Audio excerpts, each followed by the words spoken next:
This episode is brought to you by Bellator's Publishing, bringing stories to the world that last forever.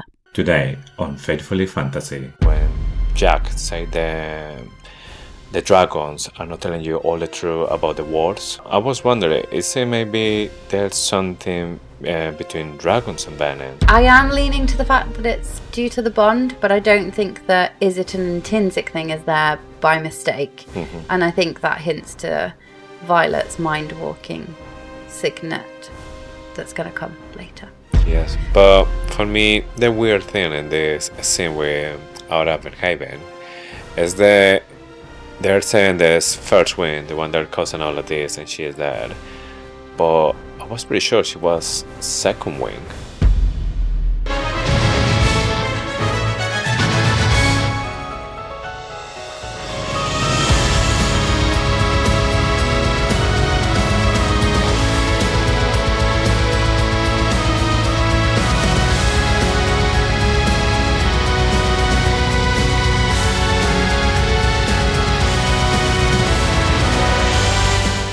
Hello and welcome to Faithfully Fantasy, The husband and wife podcast talking all things Onyx Storm. Today we're continuing our deep dive into Onyx Storm, covering chapters 3 through 5. And just a heads up, this episode contains adult language, so listener discretion is advised. We are so excited to be getting back into our very deep dive run through of Onyx Storm. This episode will contain spoilers from all 3 books, as well as snippets of information we've had from Rebecca Yarros during her US tour. Before we dive in, here's a quick reminder. If you love our content and want even more, check out our subscription plan. You get exclusive monthly content, early access to episodes, and completely ad-free experience. You can subscribe directly on Spotify or Apple Podcasts, but for the best value, visit faithfullyfantasy.com and head to our Become a Member page to find the perfect plan for you. And without further ado, let's get into the squad brief. Today we're up against the Scenarium, the collection of provincial aristocrats representing the Kingdom of Navarre and the King.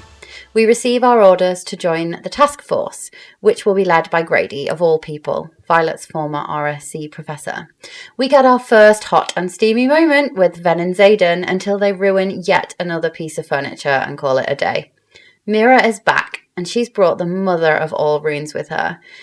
They know how to make the flyers safe at Basgaius, but will Brennan trust them enough to take it to the Scenarium? The Navarrian riders are looking for a fight, and it's the flyers who are on the receiving end. But Dane fucking Atos, of all people, comes to the rescue. We like him now, right? It seemed like. But he's not the strongest. Violet is. Okay, so with that, let's start with the story class. History class, because current events and past wars are tied, and we are hopeful that we can glean snippets of information from what's currently happening to what might happen in book 4 and 5. Okay, so now we're going to start with chapter 3, epigraph. Yes. Sometimes I worry about Violet. She has your sharp wit, quick mind, and steadfast heart, paired with my bull-headed tenacity. When she finally and truly gives that heart, I fear it will overrule the other gifts you've given her, and logic will cede its voice to love. And if her first 2 liaisons are any indication of what we might expect, God's help her, my love. I'm afraid our daughter has atrocious taste in men. Recovered, unsent correspondence of General Lilith Sorengale. So we've met the first, haven't we? Or we've met one of them. We've met we will meet Holden. Atrocious taste in men. That's what I would say. But also, we don't know the second. We don't know the other one. And Rebecca Yarros confirmed that we haven't met them yet. Yes. So, in the words of Michael Bublé, we just haven't met them yet. I don't know if that's the thing. I just haven't met you yet. Yeah. Anyway, do you think we'll meet her second, the other one that Lilith is referring to?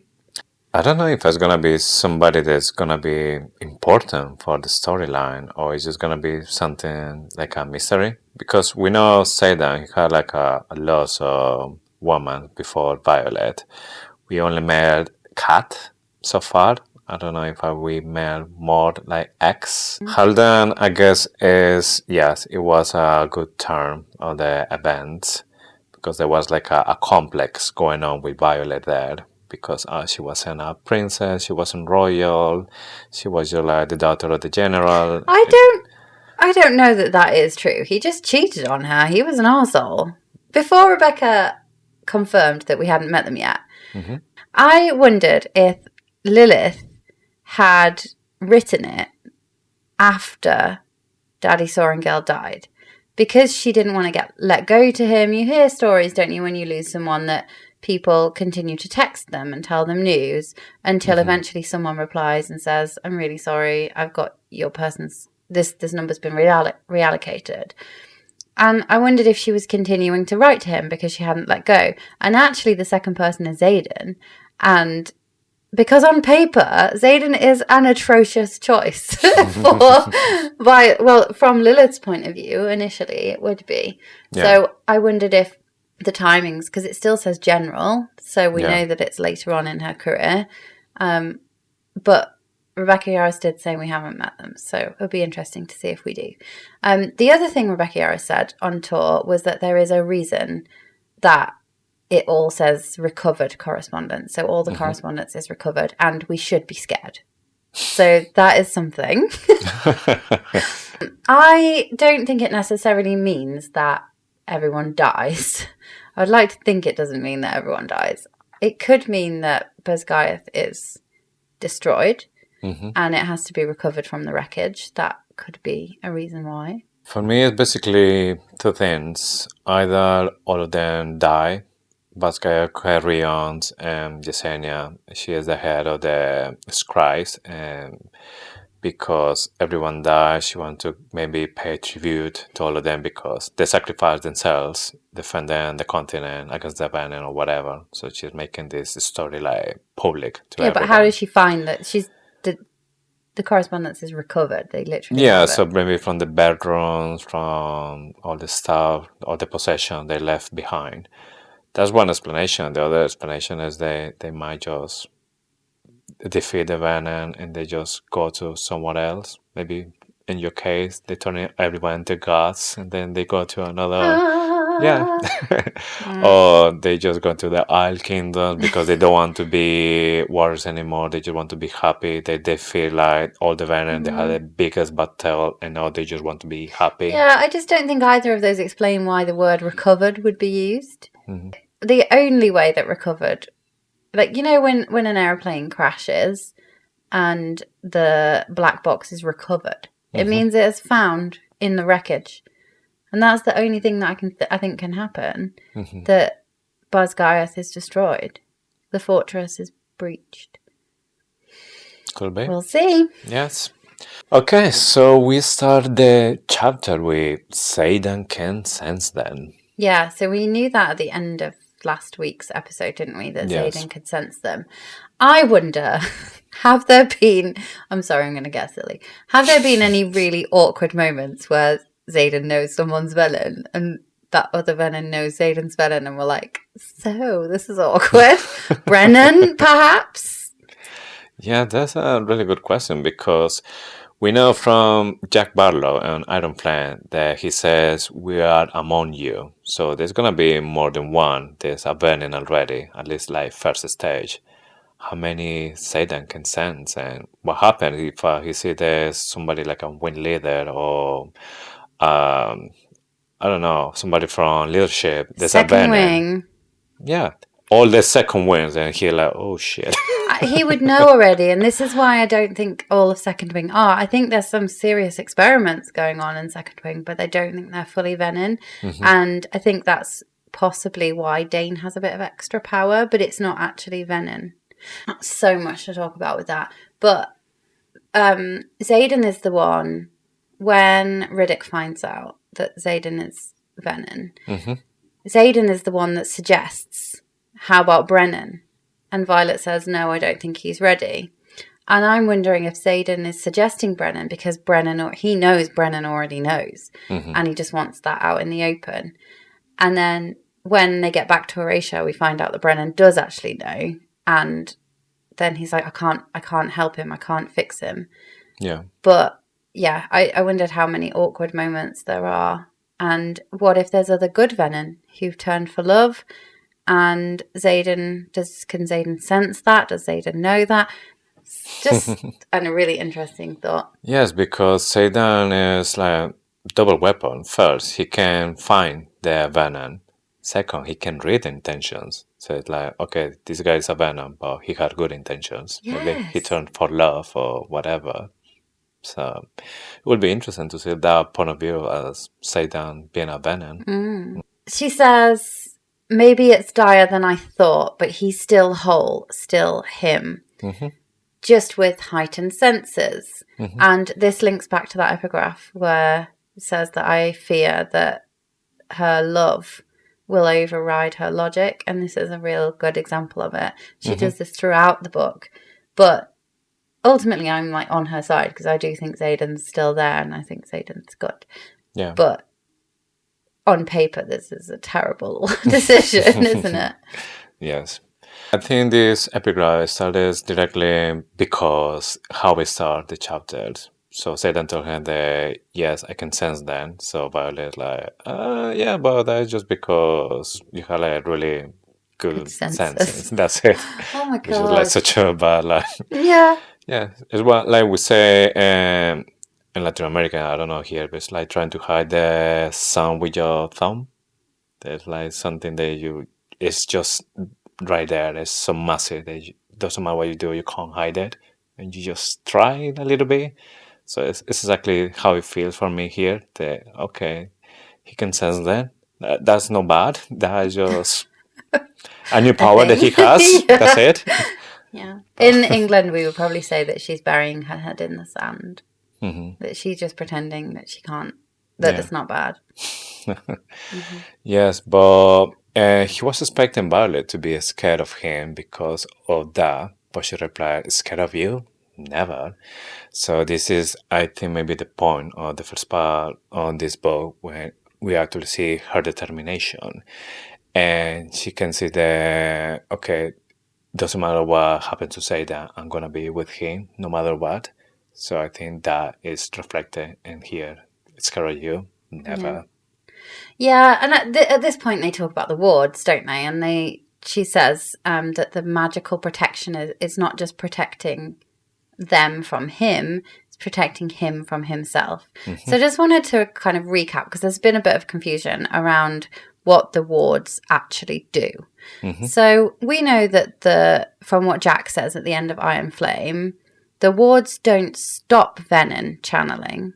They just stop them channeling from to do powerful magic. It's like they can do lesser magic, can't they? Xaden can channel within the wards, and we see that shortly.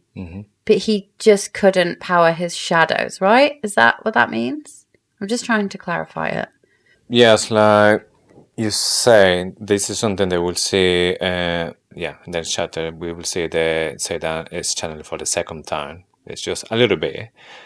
But we don't know if it's just because he stopped straight away. We don't know how much. But that's something that I was thinking as well when Jack said the dragons are not telling you all the truth about the words. They're still channeling within the words. For me, that is more like there's like a limited. Like, okay, you can survive, you can keep channeling, but you're not going to drain the whole thing. Yeah, it stops you from draining the Yes. So I was wondering, is it maybe there's something between dragons and Venin that maybe like an agreement, because apparently Jack knows that the dragons know that the words are not perfect. Well, is this intentionally like this, or is it something that, okay, the dragons, they didn't make the words, was like a combination of fault between riders and dragons. So the rider made some with the runes, the dragons put the fire, and this created the walls. But these walls are not completely stopping the venom, so it's just like giving like limited access to the power of the ground. But they do stop the Venin, like they stop the wyvern, don't they? The wyvern, They stop yes. the wyvern. The wyvern is because I think they're just pure magic creation from the Venin. But the Venin, they're alive. They're not a creation or anything. So that's why I think the Venin, they can go. We saw they can be inside the walls. It's not like they're gonna die if they are in the walls. They just can't drain Yeah. significant amount of power. Yeah, and Jack said that they still can do stuff. So obviously it's like limited, the power. I don't think there's a relationship between the dragons and the Venin. Not all of them anyway. But I do think possibly that the dragons are similar to Venin in that they channel from the ground. And they shouldn't. They should be channeling from the sky. So Garrick interrupts saying your 5 minutes are up. Xaden looks at him like in a dangerous way. And what does Garrick say? She told you we think you should sleep somewhere else, didn't she? So it's like, obviously, Gary is not afraid of Xaden at all. Because he is like controlling everything that's right now going on with Xaden, like controlling the time that he spent alone with Violet. He doesn't want his sleep alone with Violet. He's just not scared at all. I don't know if he's just because he knows Xaden will he will get angry, but he won't hurt him or something. He like, knows he won't hurt him, so just like step out of the way, and all of a sudden he'll be like on the other side of the courtyard. Garrick's the only one that he has a chance against. Yeah, because obviously it can appear and disappear any Violet's time. not scared of Xaden either, though. So there's like he's not the only one. But Garrick is worried about Violet. He's not just worried about Violet in this scene. He's not just worried about Violet and Xaden. He's worried about Violet being alone with the Cenarium and the fact that they haven't decided whether they're going to be punished for deserting and going to Erasure.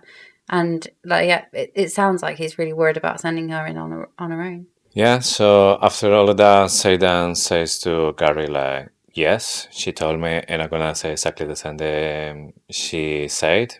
You say me that again, I'm just going to say, get fucked. So Violet has to go to the scenario where Melgreen, all the representatives of the 6 provinces are there, 6 nobles, and from all of them, just one from the far left offers a tired smile to Violet, and that's Llewellyn. Yeah, at last we meet Llewellyn. So there's been a lot of confusion I've seen on social media about who was Llewellyn, who was Duke Lindell, why is this book so confusing? It's not confusing, so let's break it down a little bit. Llewellyn, Lindell, and Ryerson are the 3 major houses of Tyrrendor. Yes. After Fen Ryerson was executed, he could not be trusted. Erasure was destroyed, visibly to the outside world. Erasure was no longer representing Tyrrendor in the King's Cenarium. So we know that Fen did, but after that they didn't. So there was then 2 options, Duke Lindell or Llewellyn. Llewellyn was selected to represent Tyrrendor in the King's Cenarium. We know, though, from the chocolate cake scene in Iron Flame that Llewellyn was sympathetic to Erasure, and essentially he was a voice of Erasure in the King's Cenarium. Duke Lindell is a different person, so another house in Tyrrendor, and he raised Xaden and Liam following the apostasy, the revolution. Yeah. The first one. So the King's Cenarium do not know that Duke Lindell is loyal to Erasure, but it is just suspected.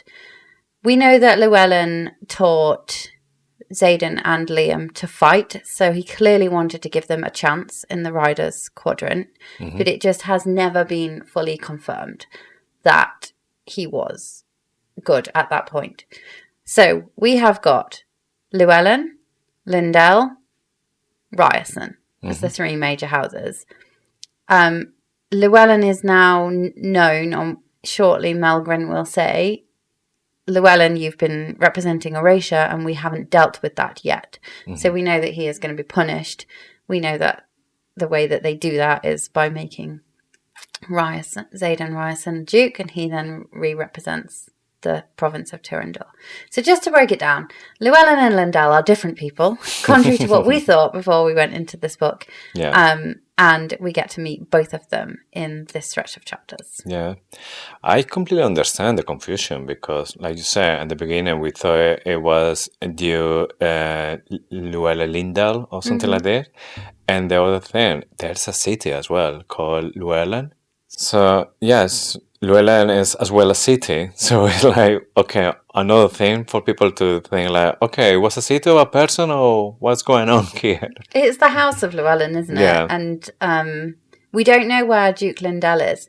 On the map, which is, of course, Violet's point of view, we only have Llewellyn and Erasia as the two cities shown in Tyrrendor. We don't know where Duke Lindell lives. So, yeah, I understand the confusion, but I also think it doesn't take that much just to read it and work it out. So we meet some other people in the scenario. The one that really sticks out to me is the Duchess of Moraine. She's a bitch. Like, what is her deal? True, it's just because obviously for them they're like the traitors, they're like the people who will help in the flyers, or there's something else going on. But it just feels like she's like really not taking anything from Violet. That's a good point, because Moraine is where Basgiath is and where the Vale is. So perhaps she takes it as a personal kind of attack that Violet was one of the ones that deserted them and chose Tyrrendor over Moraine. So perhaps that's it. But there's also she's really impatient, and she says something like, can we just get this over and done with? We've got to get these negotiations done. And I can't work out what her motives are, whether she really does want to get the negotiations done, or if she just doesn't have time for this. You know, it's like a bit of a weird one. I don't know what her deal is, but hopefully we'll learn a bit more about her. We've already speculated her links to Theophany because of the rubies, but I know more than one person can own rubies, but it does feel like there's a link there. It wouldn't be there by accident. My other question is, Melgren is there, and he seems to have authority. So he's the general of the army. So you've got 6 provinces represented in the scenario, but you also have Melgren. He does seem to have some kind of authority, like he's the chairman or something. Well, he's basically the representative of the army of the king. Yeah. Of the continent. So he himself is like another kind of like house, basically. Yeah, well, he's a member, but the scenarium means a place for 6 people to meet. Yeah. And he's the 7th one. Yeah. It's always 6 and the 1, isn't it? 6 and the 1. Yeah, he's the 1. Yes. So Violet is in the scenario, and she's having some discussions with them about Andarna's demand. They do not agree, and they say their own conditions. And they say the Captain Greedy will lead the task force. Violet's RSC professor. What does RSC stand for again? Rider Survival Course? Rider Survival Course? Yeah, something like this. That was forgettable. And even Terran and Andarna, they had some discussions about it. Terran saying like, we're not going. And Andarna, we had to. And Violet like, oh my God, we need to go because this is the only way. So she said we need to go no matter what. Yeah, on this, I feel like they should be a bit more hardball. But if you think about it, Violet is a second-year cadet. Her mum is no longer General of Basgiath, so she doesn't even have the nepotism bit to work on. So there's dukes, duchesses, all these noble people, and a second-year cadet who's got a really powerful couple of dragons. So I get it why they're not really taking her perspective on it. Also, I really I did think I liked Grady in Iron Flame. I thought I liked him. He just turns out that he's totally incompetent. But we'll get to that. Anyway, Melgren does suggest that Xaden is likely to make the squad just because of the dragons with the bonds. Yeah. Yeah. But what jumped out to me in this part was that he said with as much emotion as a tree, no wonder Mum liked him so much. I doubt that she liked him. After knowing what we know now of General Sorrengail, I don't think she liked Melgren. She didn't trust him, certainly. No, I think she was just playing her part. So obviously she was the general of Basgaya, so she need to just have a good relationship with the general of the army, with the king, with all the other people. So yeah, I think she was just playing it really well. In the end, Violet, she accepted the conditions, but only if they accept the other conditions from Andarna. Because in the end, all of this are conditions from Andarna. It's not just Violet. This is the thing that for me was a little bit confusing. That yes, she is a cadet, but she is there in representation of Andarna, the seventh den. But then is Llewellyn the one who is going to work on the list. And before she has to leave, after she is dismissed, Llewellyn given a missive from the Caros, and in this missive, the Caros says you had 3 days to hold out your end of our bargain. Yeah, this bit's so cool. This is the runes, isn't it? Or like, I don't know if he knows the details of it, but he's asking her to find a way to get the flyers into Basgaiath. And part of that is they're about to commit treason to do that. So what did he do for her? I think that was part of the Luminary and probably the books and the stuff they're given from. Was it? That's the only time when they had like agreement, and I think there were some missives going on after that. Maybe our listeners know. Correct. What was Takaras's input? What was his side of the bargain? So Violet leaves the scenario. Her squad is outside waiting for her. Imogen asks how it went, and Violet says the plan went to shit. The next morning has a blue sky. The snow is still there, but it's the first time since the solstice that the sky is cleared. Violet slept very well, and Xaden is still next to her, sleeping. Yes, he had a late night due to the arrival of Duke Lindell. I read this as he had just been on like a drinking session. Because my second dad's back. But I wonder I don't know why it was so late. Yeah, I mean, Llewellyn was like tired. So I guess all the politicians going on, they are like the representatives of our nation. So I'm guessing there's so much shit going on. Yeah. Like we had to compromise this, so we can get this. We can't do this because this will affect this and blah blah blah. So we know next to nothing about Lindell, and we still don't know a lot about him. No. Throughout this book. Violet says, Lindell was the one who raised Xaden and Leanne. Yeah. That's it. Do you remember we thought that Duke Lindell had been like close to Xaden's mom, and she had put that in place as like an insurance policy? Well, that was bullshit, wasn't it? It was more likely to be Fen. Fen was a good dad. The other thing that was like snuck in here was that Xaden had used a dagger as a bookmark, which I wonder how the Bookstagram community would respond to that. They don't like folding down pages. I wonder if like the chance that a dagger will like slice a page might freak some people out. Anyway, the book that the dagger has been put in is a book about Navarian imports from before the Ressen trade agreement. So obviously they're researching the Isle Kingdoms here, right? I don't think there's anything secret about this book, but it seems like similarly there were a lot of books like that in King Tari's vault.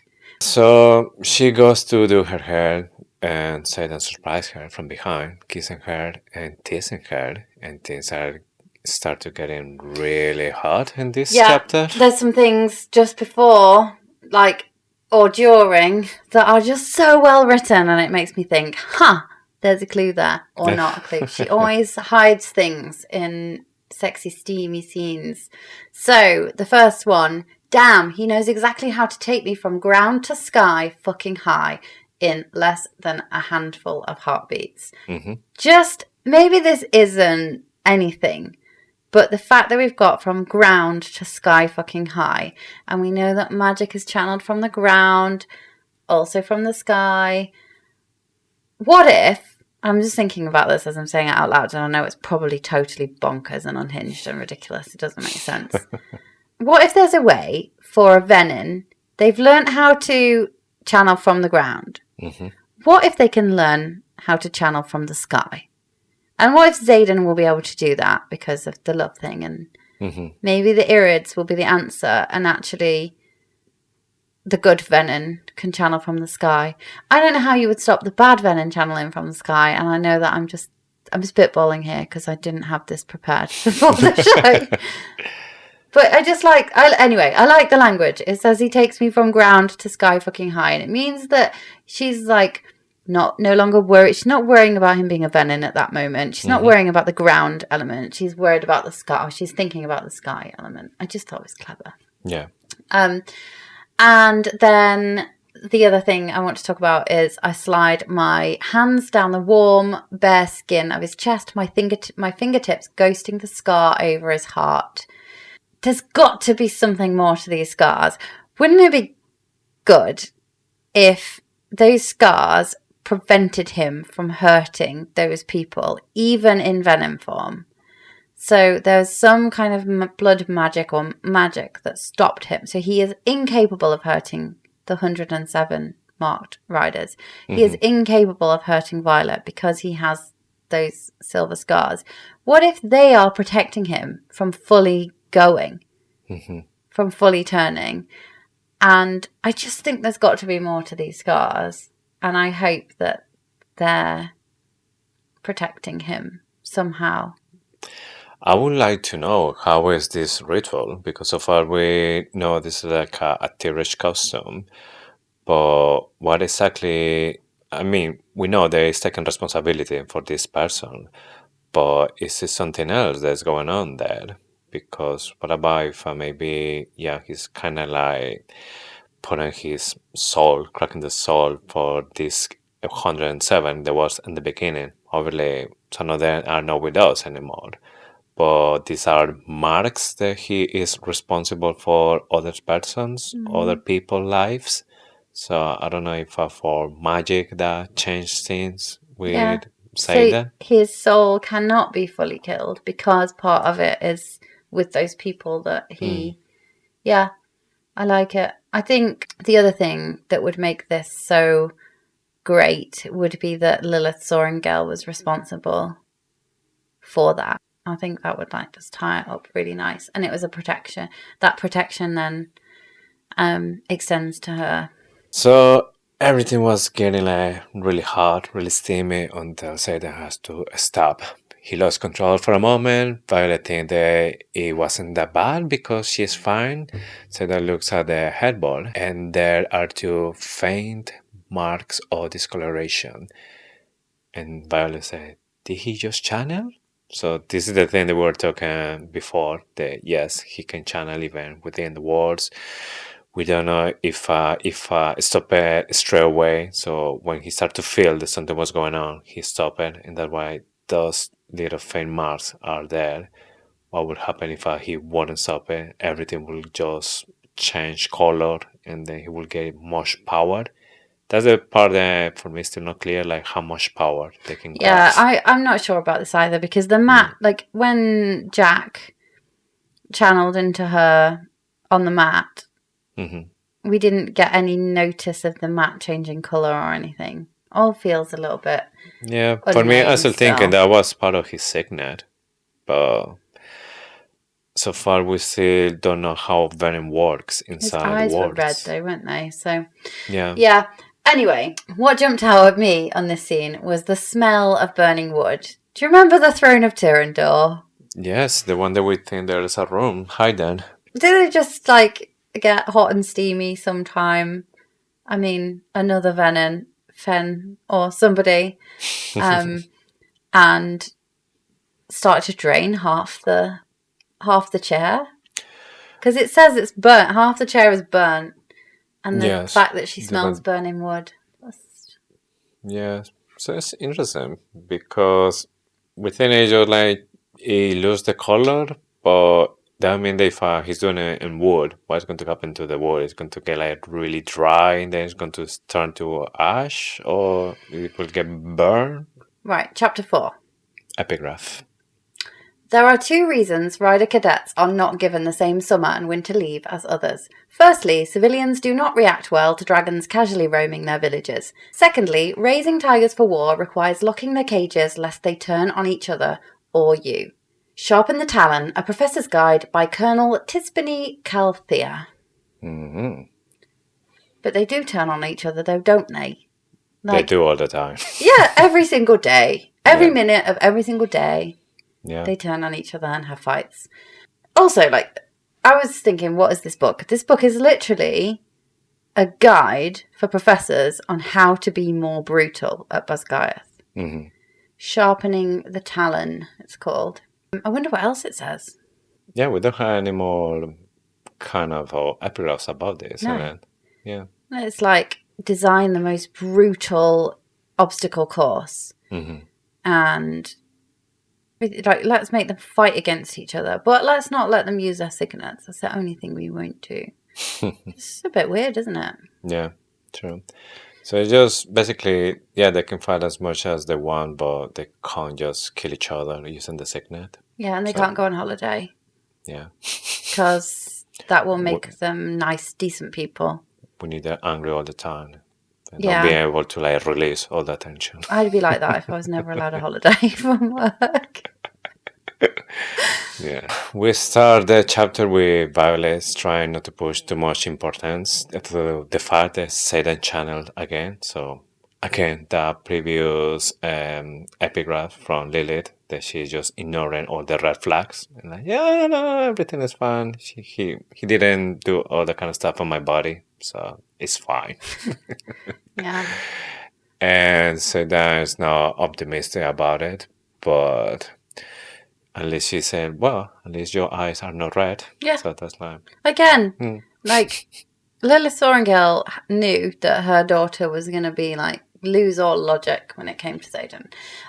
They have some conversations here. One of the things they say is, one of the things Violet says is, was the thought sharing an intrinsic thing? Because Xaden...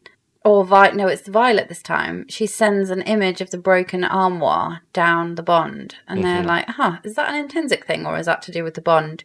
I don't think it's an intrinsic thing. I do think it's with the bond. Yeah. We don't know because Xaden basically says, haven't tried it with anyone else.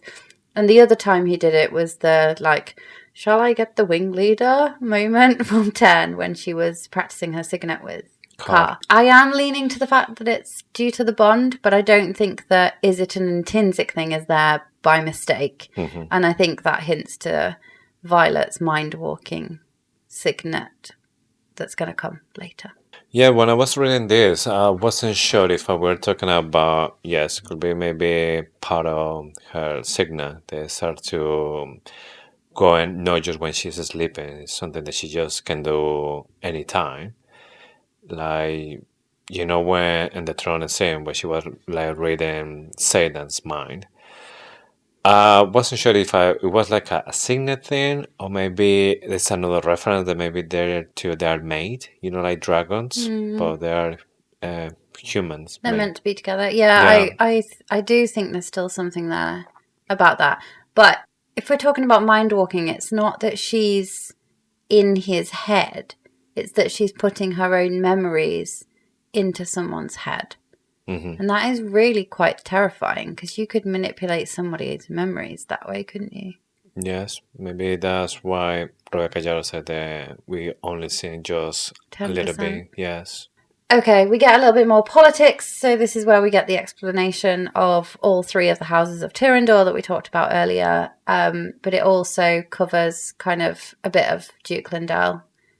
Who we will see shortly because he is at the door. Xaden says that the assembly runs Erasure because Violet's asking him how he feels about everything. And he's quite funny. So he's like, the assembly runs Erasure, which is probably a good thing because I'm, well, you know, Venin.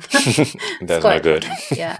We get mention here about Fenn's sword. So this is the first mention of the sword of Erasure. Yes. The emerald-hilted sword of Erasure, which we know eventually later Holden has it and then Berwyn has it. It just kind of keeps popping up everywhere, this bloody sword. But this is the first mention. And Llewellyn, the reason it's mentioned is that Llewellyn thinks that they can get that back from King Tauri. Yeah. Why do they want it back? Do they want it back just because it is Xaden's dad's sword, or do they want it back because it has some kind of magical quality? Yes, I'm thinking a rune as well. Rune everywhere. There's a rune in the Ryerson house, there's a rune in the throne, there's a rune in the sword. Everywhere. I think it has a link to a god. You think? Yeah, I think these relics that always crop up in fantasy books, they're usually swords. They've usually got a name. Mm-hmm. And I can think of a few examples in the Crescent City books and Akatar books and Quicksilver, where swords have names, and they're all like they're very old and they're magic, and they come from either gods or they come from maybe the first six, or they're like the metal that it's forged from was the crown of one of the gods or something like that. There's usually some kind of significant link, and I believe that we might get that. I wonder if it is Loyal, the god of love, and that is why it's so powerful. But anyway, we don't know. It's just a thought. Maybe it will have a meaning as well. The person who is holding this will be protected, or something is going to happen to that person. There's something good. Yeah. The reason I also think of this is that we know Theophany has a ruby-hilted sword or dagger. I think it's a sword, isn't it? Yeah. I think the two are linked. I think one might have belonged to one god, and the other one might have belonged to another. And Berwyn has it, and Theophany had it, and yeah, I think there's a link. Yeah, maybe if you had all of them, something happen, give them more power. Or one ring to rule them all. Yeah, one emerald to rule them all. One sword. Yes. Spoiler alert now for Lord of the Rings. Or like, was it Thanos' glove? Oh, yeah, the infinite gems, I think it's called. Yeah. Yeah, there were 5. Yeah, 5? Yeah, 5. Well, there's 6 plus 1, obviously. In this book, Yeah. there's going to be 7. The 4 and the 1. Yeah, after all the cement scene is done, they decided, okay, we need to just get dressed and leave the room. Brenna knocks the door, as always, just interrupting, but I mean, this part, no interrupting anything, but Xaden doesn't take it away. Anyway, it's just like, doesn't like when people knock the door. But he's not alone. Imogen and Garrick and Body are waiting outside as well. They're like guarding the door, making sure that Violet actually is resting, that she's alive as well. And something funny that happened here, that Gary looks that he's being dressed. And Imogen tells him, well, he already got lots of sleep from, I think it's called Nina Schrenzer. Nina Schrenzer, yeah. Yeah, so he said, yeah, you got a lot of... Who the fuck is Nina Schrenzer, and why don't I like her? It's a flyer, apparently. I don't like her. Gary liked it for short point because then he was just sleeping. According with Imogen. I don't like her because... Garrick, what is going on with these two? Yeah, I was thinking exactly the same because Imogen was trying to say like, oh, you sleep a lot, so I feel sorry for this Nina. Yeah. And Body were like, damn. Yeah, and then Garrick's like, you're just careful because you sound a bit jealous. Yeah, and he was like smiling. He like, knows. Because yeah. is she just refusing to admit it? Because that does sound like an Imogen thing to do. Yeah, I was like, what's going on at this point of the boat? Are they together in some point? Something happened already? And then just like, no, we're going to be just colleagues. We're not going to be anything else. Maybe what just like a nightstand or... But we know that Xaden knows because he told Violet on the parapet.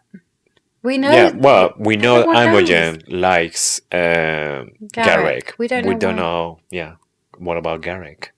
But he's like tasting her as well, so he knows as well. Yeah, there's they're something. flirting. Yes. Flirting.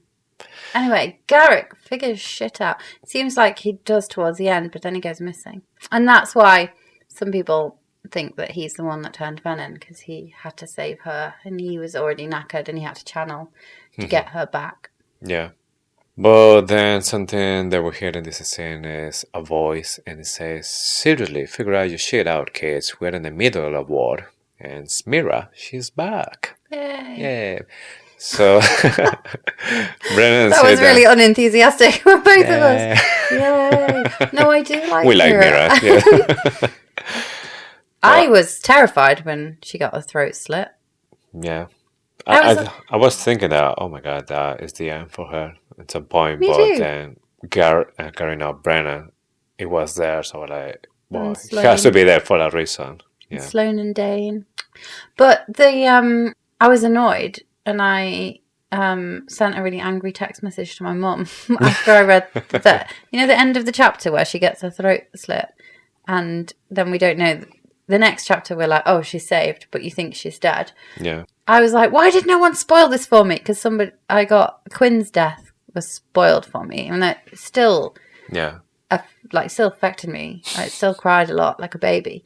But I was really annoyed that nobody had told me that Mira died. And I was like, I wasn't expecting this. I could do with knowing this to prepare myself. Yeah, and prepare mentally. And then I like read a few more pages and I was like, oh, that's why no one told me she died. She didn't die. Something curious that happened in this scene as well is when Brennan is leaving the group with Xaden because they had to talk to Lindell as well and Llewellyn. Body is the one like, okay, something that I need to know, or like I'm helpful for anything, like offering himself. And Brennan, no, we're good. And Body like, Good to know, useful. yeah. So I was thinking, is maybe this the first time that we start to see the Body is not feeling like he's that much important in the group. In this book, yeah. And this is the thing I keep coming back to. So Rebecca Yarros said pay attention to those points where it doesn't matter what somebody does, it doesn't seem to be good enough, and they're like on the outside. And it's got Bodhi written all over it. Yes, for me it's exactly the same, because we know their new brother, new for at least 5 months. So Garrick and Body, they are in this list because they knew from the beginning, basically. Then we have more scenes when it's Body, the one is just like not good enough, or he haven't using the right tools to combat. We saw Body at some point he was like with the hands in the ground. We now saw Garrick doing something like this. We saw Gary leaving, but even when we know that he was born out, he was still, I think, he was thinking that he was able to channel one more time, but he just going to do it in the strategic point. But he was still having like enough power for one more, so he was just walking away, and then he was thinking, if I need it, I have enough to come back. And we haven't seen it after that. No, Both but there are some missing. Yeah, both are missing. There's somebody on Instagram called Sarah Kane Reads, and she's got some really good evidence that it could be Garrick. Like, it almost has me convinced, some of it. The part I generally believe it could be Gary is because Xaden said that after he's been struggling for 5 months, he does the same. Yeah, So- but Bodhi's seen him struggle too for 5 months. That's But Gary's been more with Xaden, isn't it? Like Doesn't constantly matter. being a shadow, But the they shadow know- wielder. yeah, but they I can't remember the rest of the evidence now, but some of it is quite convincing. Like, there's a brown dragon with its tail chopped off, and Garrick's the one with the brown dragon.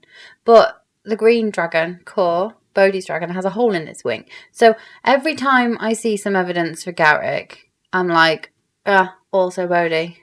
Yeah, to be honest, right now it's like a 50-50. It worked for both I of think them. it's 80-20 for me. 80. 80% Bodhi, 20% Garrick. Yeah. But it could also be Auric. I don't think Auric is known for 5 months. That's the one thing. But if it was Auric, he would know that he had to do that to get. But I think it's Bodhi. I can't. And let's see, like, because I was 100% that it was Bodhi when I first read it, and now I'm 80% Bodhi. So let's just keep tracking it, plot it on a chart, and see how it changes. For me, if I had to choose, I would say Body, just because the last scene when Violet, she is now the Duchess of Tyrandor. Body is supposed to be like the replacement of Xaden if something goes wrong and he's not there. Is he in Llewellyn or somewhere because he knows that? Do you know, like, what was his part in it? So it does also mean that Violet would have a very different role in the next book. She'd be in the scenario. Would she, though? Or, like, yeah, she probably would. But she shouldn't be. She should be off fighting Venin. So how are they going to get that without Bodhi? So there's lots of reasons why it shouldn't be Bodhi, but I just feel at the moment it's Bodhi. I know it's obvious. It's the obvious one as well. And I'm normally like the one that's like, nope, it's not obvious. Let's go for, I don't know, Sawyer. It's Sawyer. Yeah. Because it's random and I like to be different. But no, I'm on the Bodhi bandwagon. Yeah. I'm still taking it as a 50-50 just because after that second segment of Violet, we were like, yeah, even when we're like 100% on something, it could go wrong. So Yeah. for me, like, yeah, I understand the people who say Gary, I understand people who say Bodhi. So, Yeah. and like that. Yeah. We should watch more of Sarah Kane Reed's reels because she does set out some good evidence that it's Garrick. Yeah. She's the one that's like knocking my percentage. Yeah, but I'm sure if you do exactly the same, like detailed investigations about Bodhi, then you will get exactly the same, like, oh yeah, I forgot about Well, we this. do it. That. We do it as we go through. Bodhi Yeah. and Garrick are on our like Yes. scrutiny list. Garrick. So the other thing that it says it's the last person I would expect to do it. Mm-hmm. I don't know whether like the last person he would expect to do it would probably be Garrick over Bodhi. Because it's not surprising to us that Bodhi did it, is it? So would it be surprising to Xaden? Also, Xaden doesn't fully trust him because he got angry about his flight jacket. You know, like, I don't know whether that's a tick in the box for Garrick. But from this scene, Garrick is just worried about Violet. There's been several times where he's just worried. Anyway, let's continue. We can get down this, like, who was the brother rabbit hole extremely easy. Yes. So, Mira gives us some gifts to Violet. First, a new content from Felix that he's still in Aurasia. And I was thinking, well, from Iron Flame, he was like really interested to make sure that Violet is gonna be like perfectly trained because he knows Violet is the weapon. Why is he still doing it in Aurasia? Why not maybe Busy. He's not Doing what? Violet's personal assistant. He does come. He comes to Basgai later, doesn't he? Yeah. But I think in this point when there's so many conversations about like they need an alliance between Navarre and Poromil and Tyrendor, like, okay, after all the shit that happened, we need all the people here. And I thought Felix was like one of the important ones from Aurasia. And he's not in the conversation if you either. think about it, the Eurasian army is still based in Eurasia. Mm-hmm. So only the cadets that are back. Mira's still based in Eurasia. Brennan is, but he's here for the negotiations. But you've got Battle Axe. And Battle Axe, we know her signet now. Yeah. It's plan wielder. Aguarian. Yeah, it's not a rare signet, we know, because there's several of them. Yeah. So what exactly they can do is like Isabella. Isabella. It's like Isabella from Encanto. He just made the What else can I do? made the flowers bloom. Yeah. That's perfect in the bottle. Bring it in. Yeah. No, I think like Jumanji, they could make the vines go. But they can basically just move wood, right? Because they can change the wood underneath. So it doesn't have to be a living plant. Thing, yeah. It seems something like was part of the. That's what it sounds like with this. She said, Mira says we changed the material underneath the rune. Yeah. Which means they changed the wood. Yeah, that's how I understand it. But the thing I wasn't sure is they didn't want the tree was alive, so they made the changes and then they chop it when it was all done. No, I don't think so. Yeah. Because, so that's how they know that Sawyer can do it to the wardstone, because he's a metal manipulator and it's iron. So I think it just that was the test. Yeah, he can just manipulate wood underneath. So the second gift, it was wooden room practice desk, and then we got the commentary says a genius, because we learn now the Kaelin is, like we said, battle axe is a plant wielder. And this disc has 3 rooms, and one is a sound shield, warmth, and levitation in the middle, so they can talk freely in the room, and Mira put a coin in the middle of the disc and floats. Yeah, it's like a wedding cake rune, where there's like different layers. Or Yeah. an onion rune, like Shrek. Yes. So this was the proof they can put multiple layers in one room, so they can alter the wordstone to make the flyers free to use the power as well. Imogen said that they never will accept this, and then Body announced that Brennan is coming back, and they said, okay, we need to keep this a secret because we don't want that anyone knows about this, because it's gonna be really bad if somebody from leadership find out what they're planning to do. It is so risky, this thing, because they don't know that Sawyer can manipulate the metal in exactly the right way. Triss is not there. She's the rune expert. Full of risk. Something goes wrong and they lose their wards. Yeah. Yeah. And they're like, oh shit. That's why that's why they could be in so much trouble. Yeah. Amazing that it worked first time. If the book had been longer, they might have had like a bit of a panic and the wards went down. Yes. Brennan is talking with Mira, and Mira found out that Violet is going to a special mission to find out the seventh dragon. Mira gets really angry because she thinks it's a suicide mission and pointless. Mm-hmm.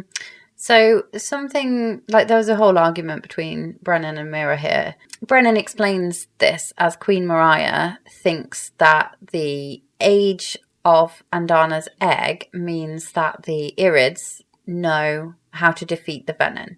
Mm-hmm. And Violet says that's in her head. She's like, he's not too far off our train of thought. And the difference is that she's looking for a cure. She's not looking for the last weapon. The weapon. The Venin, yeah. And this is going to make all the difference. So when we meet the Seventh Den later, we learn that Andana was the Criterion.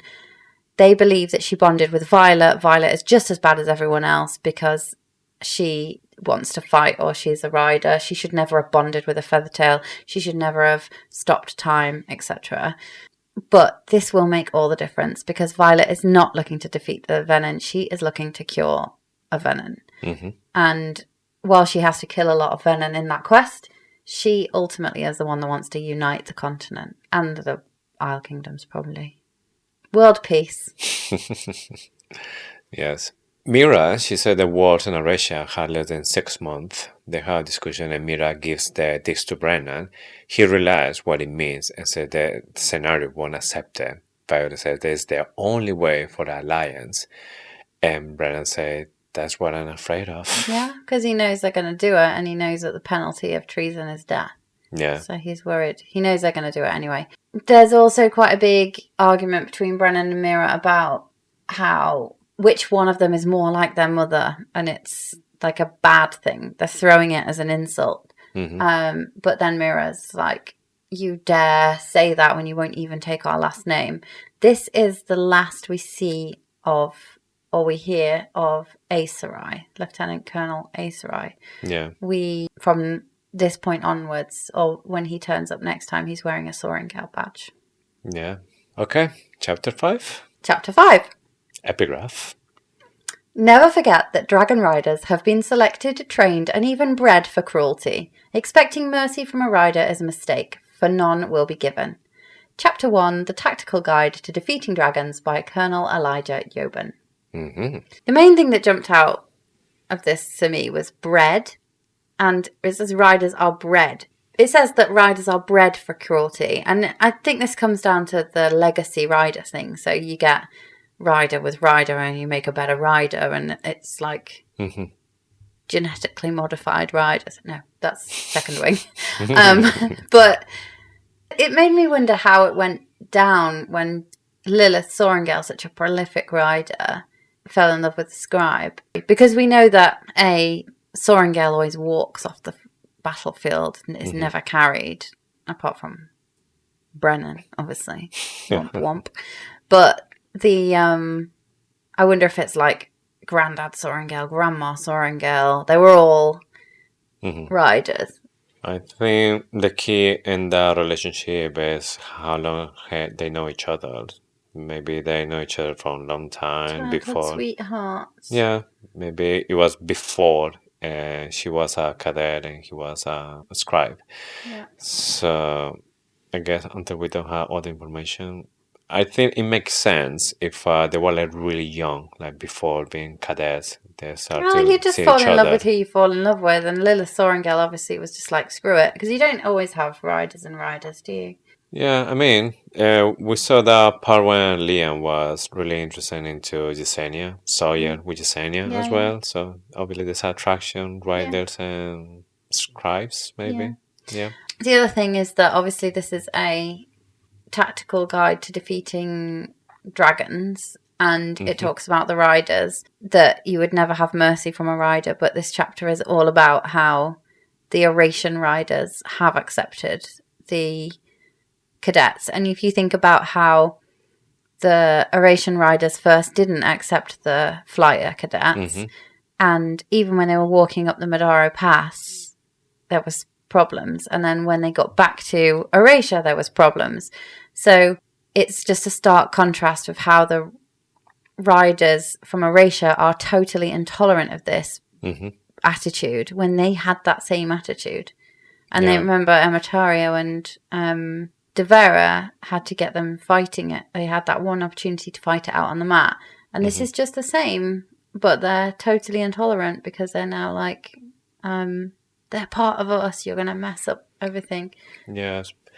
I think obviously the problem was there for the riders from Basgayath.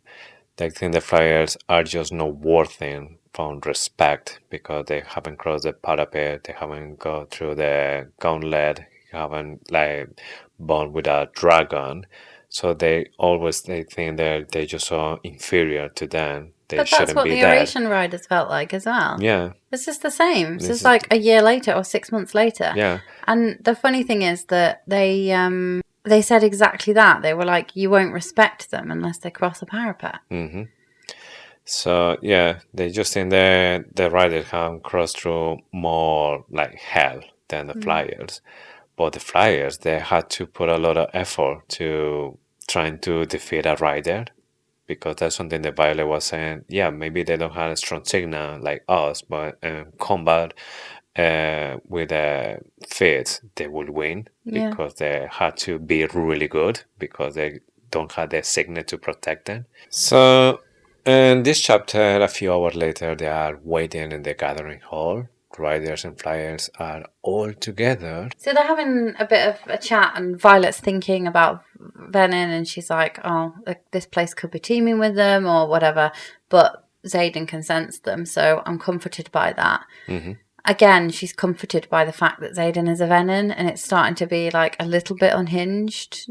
Yeah, like seeing something positive, something that should be just negative. Yeah, she's doing exactly what Lilith expected. And then she says that Venin had silver hair. Riddick's not bothered at all about that. He was like, that's the weirdest thing you thought. Like, people just get old. And he's like trying to play it down. But obviously we learn later that it does have some significance. But Riddick is not bothered. He just wants to get on and commit treason by tampering with the wards because he wants the whole thing to be over. He doesn't want to sit and wait for news, basically. Something interesting here that we mentioned that there is a love triangle between Evelyn, Baylor, and Kai. Yeah, and she even mentions interpersonal dynamics that's ruining them. It just made me think of the first 6. And, you know, when they're trying to translate Warwick's journal, and it just talks about the complex interpersonal relationships between the riders. I don't know why. This just stuck out as a link to that. I don't know the significance of it, but it did stick out as like a link between maybe Kai, Avalon, and Baylor as the first 6. Yeah. I have a feeling that Eran Norris was one of the first 6. I think he was a stone wielder, like Imogen. And I think we're going to learn a little bit more about Eran Norris at some point. But he built Basgayath out of stone. Feel like he was one of the first 6. We know that Imogen's signet is ultra rare because we know that they haven't seen it in centuries. They say that later in the book. I wonder if Baylor's ancestor Eran was that person. Yeah, Could be. And the gathering hall, something is happening. People are running, like they're just going to see something is going on. And then is Sloan the one who comes to raise her there? You had to say something. Sloan looks past Violet because she hasn't been able to look in her eye since her mother died. It's just a bit sad, isn't it? She obviously thinks she's a monster. We know this later. It's the second time we talked about the scene with Mira not dying, but it takes her a lot to do that, to channel that. I wonder what Sloane's second signet is. Do you even know? She will get a second signet. I mean, majority of the marked ones, if the dragons are being like I think they all confabulated. do. Yeah. Even Bodhi, even though he says he hasn't got one, like Xaden. The first wing grabbed one of the tail sections flyer in the courtyard. Yeah, it's as if so much of a drop of rider blood is spilled, flyer blood is spilled, the agreement is over. It just makes me feel like the riders are all a bit jockey, a bit idiot. Like they don't think outside their own walls. They don't think, hang on, what are the implications of my actions? Yeah. And that's a direct kind of consequence of the way that they are raised, bred, trained to fight. And they just like follow orders, get it done, but they don't think of the wider consequences of what they're doing unless they're in Iron Squad. Yeah. And the surprising thing in this scene is the rank doesn't matter, because obviously if you're feeling this way, it doesn't matter if you are a wing leader or not, that doesn't stop you to like share like how you feel, because we see there's Aura Beinhaven, the one who is creating all of this. She's a wing leader. First year, she's such a coward. Like she's not even picking a fight with. She is picking a fight with Dane in the end. Only Dane goes to pick a fight with her. She's chosen a first year. Yeah. And she's got them by a dagger. What? Like, she's a coward. She knows she's not strong, and she has to use her. She knows she has to use her signet, which is. Can we just all agree that that's the shittest signet around? Fire wielding. Yeah, I mean, if you had a dragon, it's not very useful. You crossed the parapet. You did not die in those mat challenges. You managed to get up the gauntlet. You survived presentation day. You survived threshing. You bonded with a dragon. And your signet's fire wielding. You will be so disappointed. Yeah, and the weird thing is it's part of your core. So why you need fire when you have a dragon? You're a smoker. Cold. You're thinking maybe it's going to be useful when you had to clean the snow outside of Basgaia. Melt the snow. Even though all those people were just shoveling it like absolute chumps. Like, do you remember they were just shoveling the snow in fourth wing? And you're like, hang on, wait, is there not a fire wielder around or a wind wielder? Or shadow wielder, just shadow wielder. We thought of loads of ways that you would do that, not just like getting the poor unbonded chumps. Yeah. To shovel it with a plough, with like a little spade. Yes, but for me, the weird thing in this scene with Aura Beinhaven is that they're saying this first wing, the one that causing all of this, and she is dead. But I was pretty sure she was second wing, because in fourth wing, when Violet, she was with Dan, because Dan was in second wing, so Dan took her with his squad. Xaden is the one who make a swap, and then he swap Aura Beinhaven for Dane, which is mean the Aura was in fourth wing with Xaden, and he's swapping with Dainator that was in second wing to fourth wing. Obviously, they were like second years.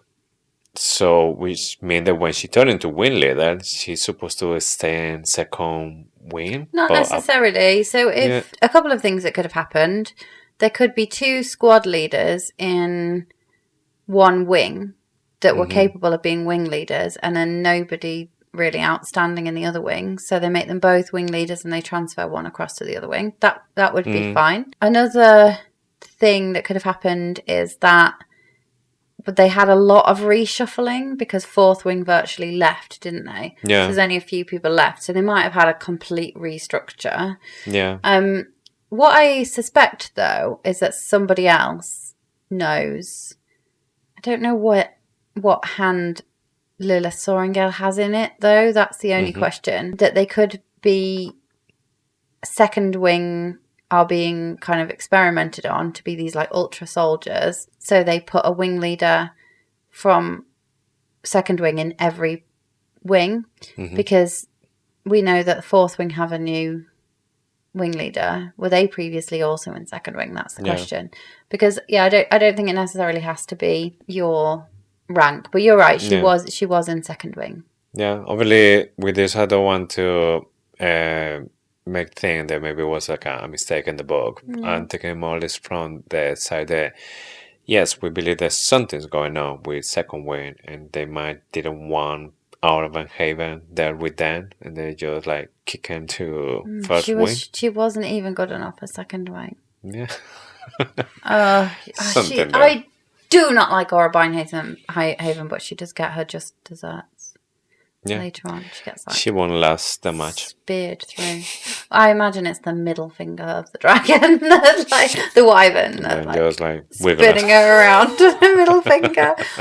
Ugh. She makes me so angry. She's like my new Dane Ethos because I like Dane now, and she's my new Caroline Ashton. Caroline Ashton. I'm sorry, I'm probably skipping ahead, but she's just taking bets in the corner of this courtyard, isn't she? She's like, this person's gonna win. Caroline Ashton's a knobhead as well. Yes, definitely. There was a good reason why Jack Barlow was such a good friend with this woman, because obviously what is ethic. I don't trust her. Don't know what her signet is. She got past the truth sayers.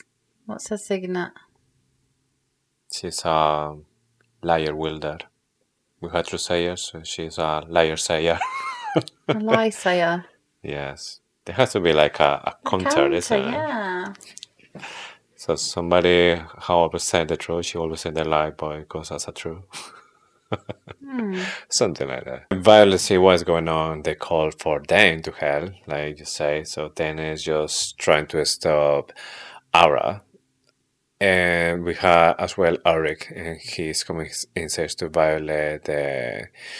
Dane is trying to help, but he seems that he's not going to be able to do it, or he can't do it. And I was like, oh, maybe there's one of those premonitions from Eric. Yeah, so I thought the same. And I'm really challenging myself with this because I don't want to be like, oh, it's his signet all the time. Because we have to remember what kind of... Several times they say he's very observant. He's got a lot of emotional intelligence. He can pick up on things that... He's also been trained to do that as a leader. Yeah, as someone in the line of succession to the throne of Navarre. So I'm leaning that it's not his signet at this point.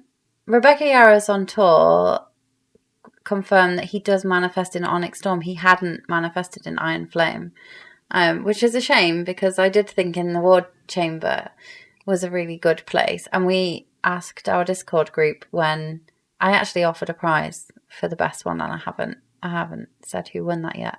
But we did offer a prize for the best guess of when he manifested.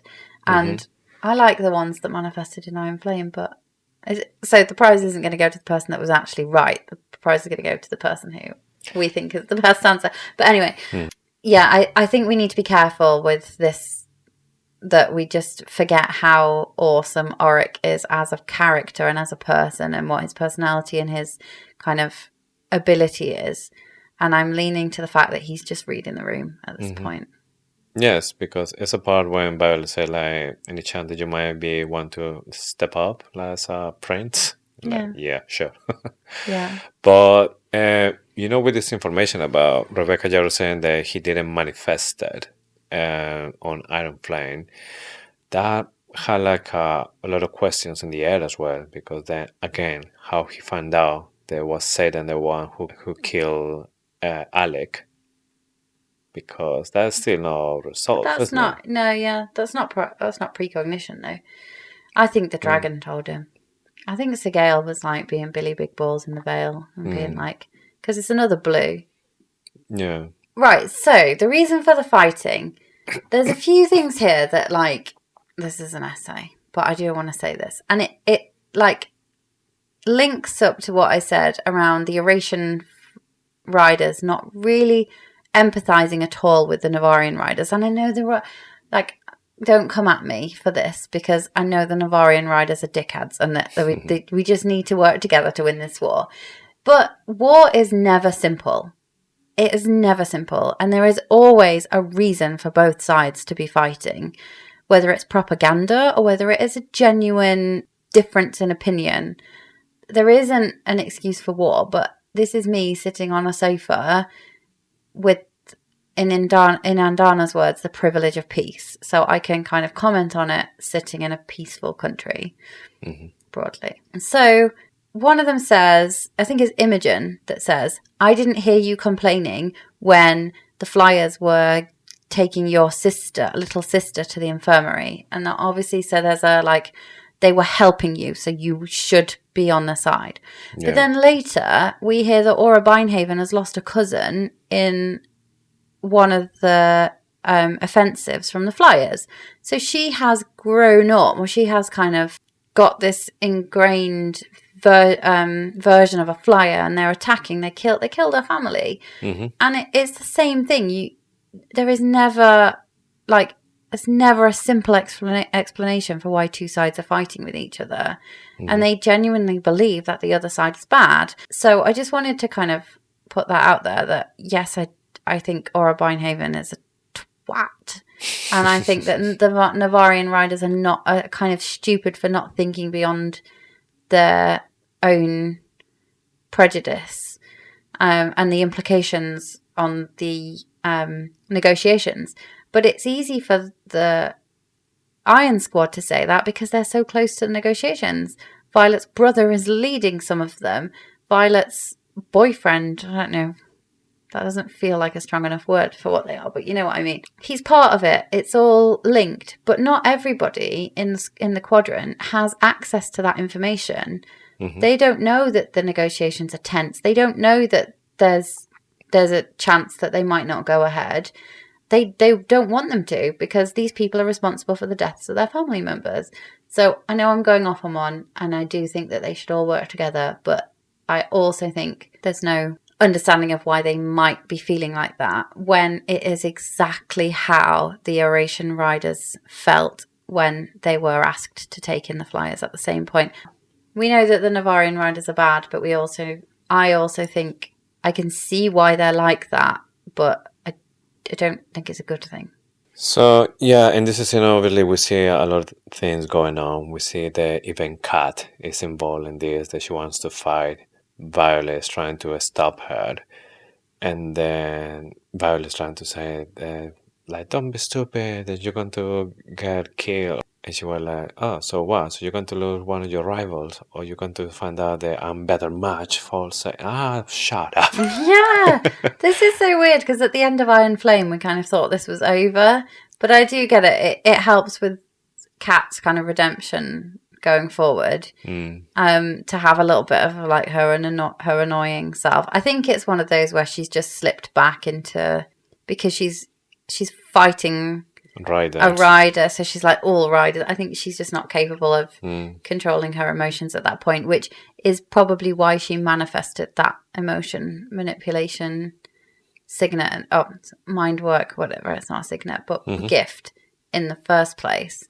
Yeah, because that's the type of person she is, and she can't control her own emotions. Yeah, it was just weird because obviously you had like the end of Iron Flame when they're said to be together. They're like collaborating, even risking their life for each other.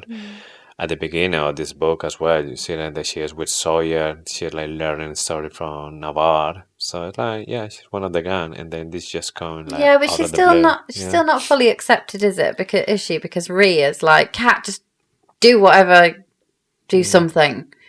Like Rhea hasn't fully accepted her. So yeah. We see as well that Dan is trying to stop Aura, but then Aura is not taking any shit from Dan, and then she is challenging him for a fight, and then like, no, I don't want to fight you. De-escalation techniques, which they haven't been taught, which is what Riddick says. I remember when I read this part, I think there's a bit of live footage of me being like, we like Dane now. And it was just after this bit. It's funny. I had to read this 3 times and I'm still not fully sure I understand what happened. Because when I first read it, I was like, did Dane punch Aura in the face? But I think Kai does, doesn't he? Yeah, that was the first thing that came to my mind. The first time I read it was Dane who punched Aura, and then she's bleeding because of this. Did you think it was Dane? So I read it a few times, and I think I came away thinking it was Kai. But again, like I don't know how I can't understand this. I read it about 3 times. So Kai charges forward, and then we get Bone crunches ahead of us, and my focus whips to Dane, who shoves Tail Section's flyer forward towards the line as Aura stumbles backwards, disarmed. Yeah, so was it Dane or Kai that punched her in the face? Anyway, blood streaming through her fingers as she covers her nose. Yes! Somebody, I don't care who it was. Dane or Kai. She got punched in the face. She got punched in the face.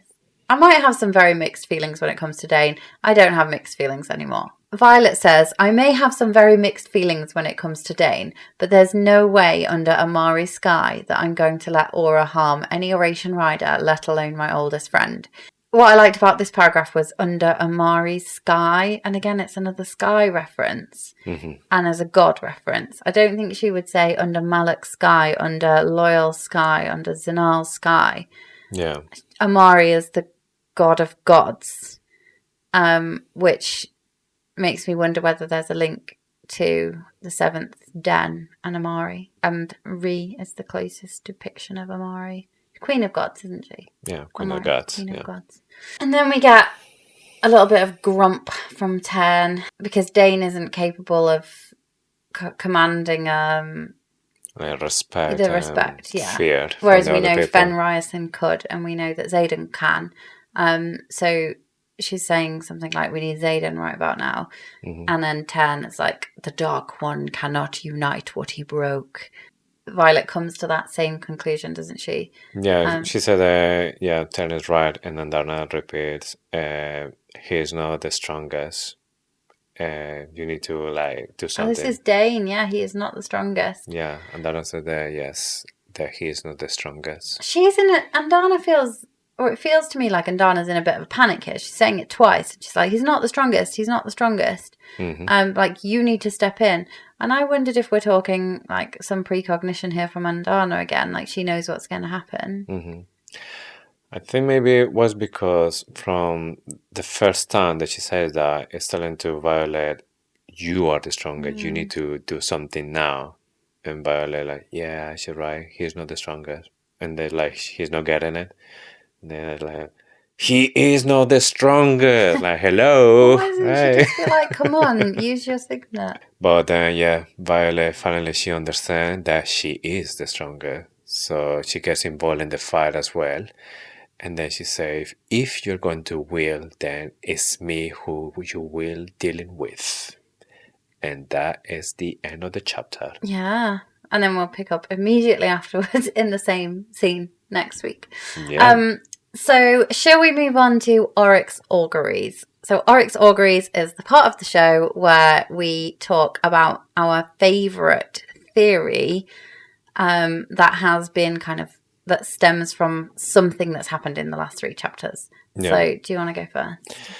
Yes, so I'm thinking for me, the theory that I'm going to pick from these chapters is the dragons have kind of like alliance with the Venin. So that is like in the wars, and we always think that Jack was saying. So I think there's going to be one of the dragon's secret. They have maybe from 650 years ago, they had maybe like a convenient or alliance with the Venin. Yes, something. They, even if they get too close, they are still able to channel enough to survive, but not to overtaking the veil or overtaking the dragon's power. But they're trying to steal the eggs from the veil. They're trying to get to the veil.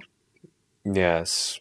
So that's the part that I still trying to think why and how. But it's weird for me, this part. So I think yes, dragon's secret. Okay. Work on it, because it's Yeah, it's it needs work. unhinged It's draft. and unprepared. It's draft. My favourite theory that we talked about today was that the scars on Xaden's chest go some way to protecting him from losing his soul. I don't know. Again, I need to work on it. It's a draft theory. But I feel like there's something to do with those scars that are stopping him going full Venin. Even though he did go very Venin by the end of this book.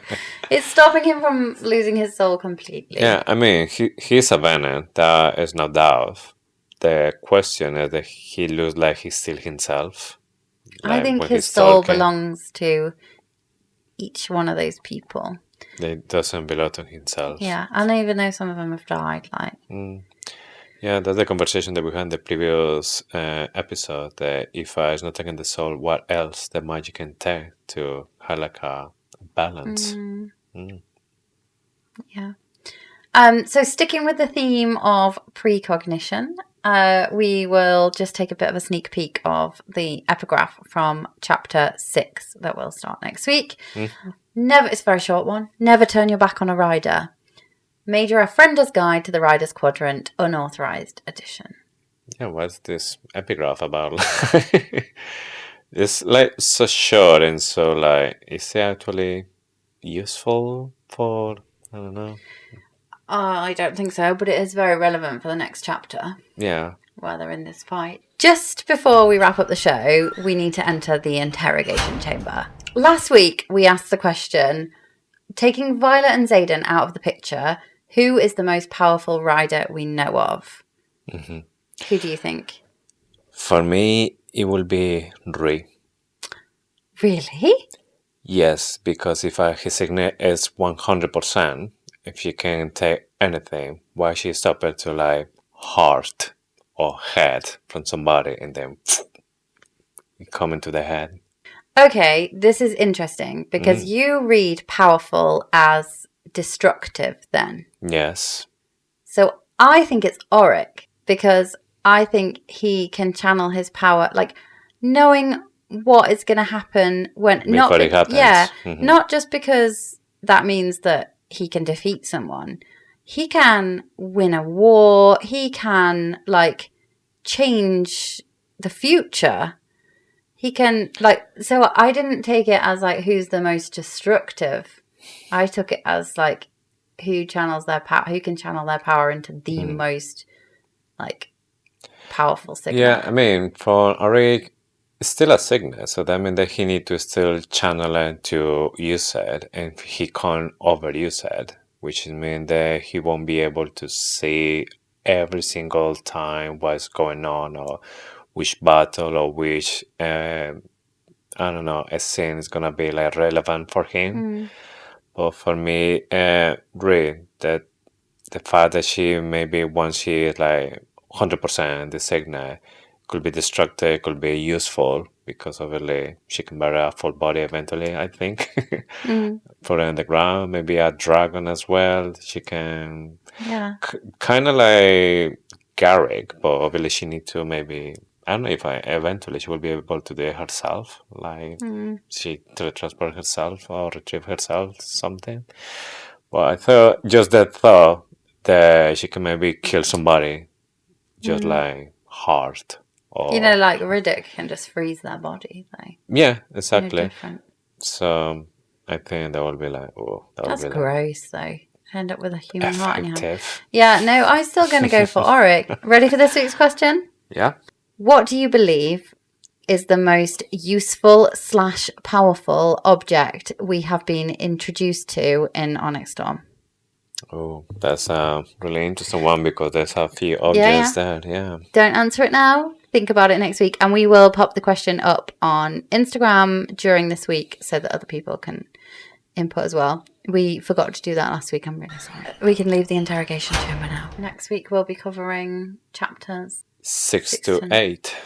This has been quite a quick set of chapters. I think maybe now because we're doing 3 chapters at a time and the chapters are shorter. So we did 3 chapters at a time last time, didn't we? Yeah. But the chapters are quite a bit shorter. So yeah, it feels like a bit of a nice pace to do this at. We can really drill down into each chapter.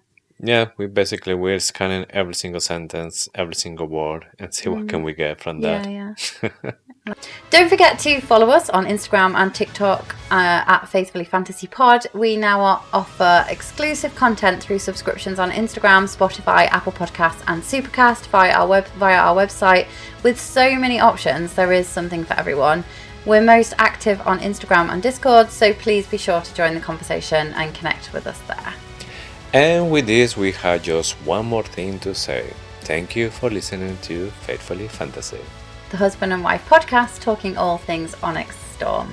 We hope you enjoyed today's episode, and we'll see you next week with more theories, more deep dives, and of course with more Faithfully Fantasy. Bye!